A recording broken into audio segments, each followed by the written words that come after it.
Bonjour à tous. Il y a des moments comme ça dans la vie où tout semble se lier contre vous. La une des Échos le confirme pour François Hollande, avec les chiffres du chômage qui tombent mal.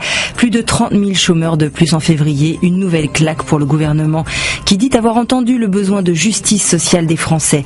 Une baisse des impôts des ménages dès 2015 est donc évoquée, mais cela suffira-t-il pour remobiliser les sympathisants de gauche? De l'aveu même d'une partie de la majorité, la ficelle semble un peu grosse. Hollande peut-il vraiment se permettre ce virage à gauche? Libération pose la question.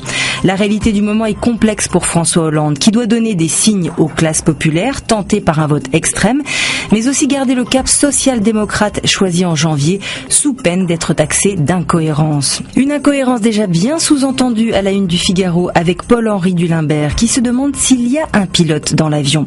Toujours dans le Figaro, la proposition de Barack Obama, qui pour isoler la Russie se dit prêt à livrer du gaz américain à l'Europe afin de casser l'encombrante domination du fournisseur russe, histoire aussi d'équilibrer le rapport de force, un geste envisageable et qui serait plus facile si les Européens acceptaient le traité de libre-échange euro-américain.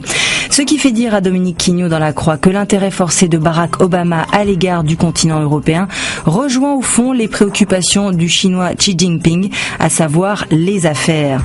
Une Chine d'ailleurs qui n'évoque le problème ukrainien que du bout des lèvres. L'Ukraine, la Crimée, parlons-en, avec cet article du Monde intitulé « La grande déchirure ».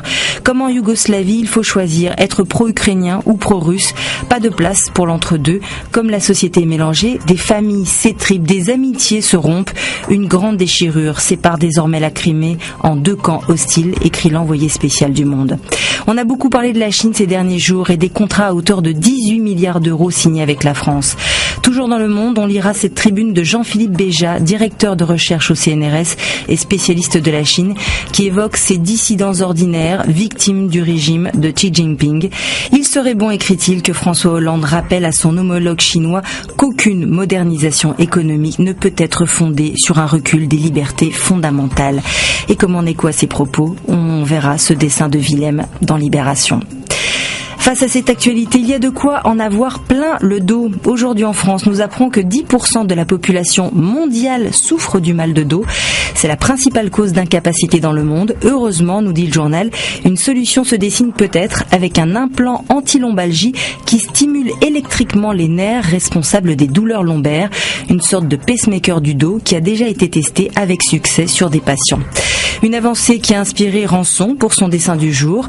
Soigner le mal de dos, une nouvelle promesse de campagne pour un gouvernement en pleine crise. Allez, ventre serré, fesses rentrées et dos bien droit, on regarde bien en avant et on y va. À demain.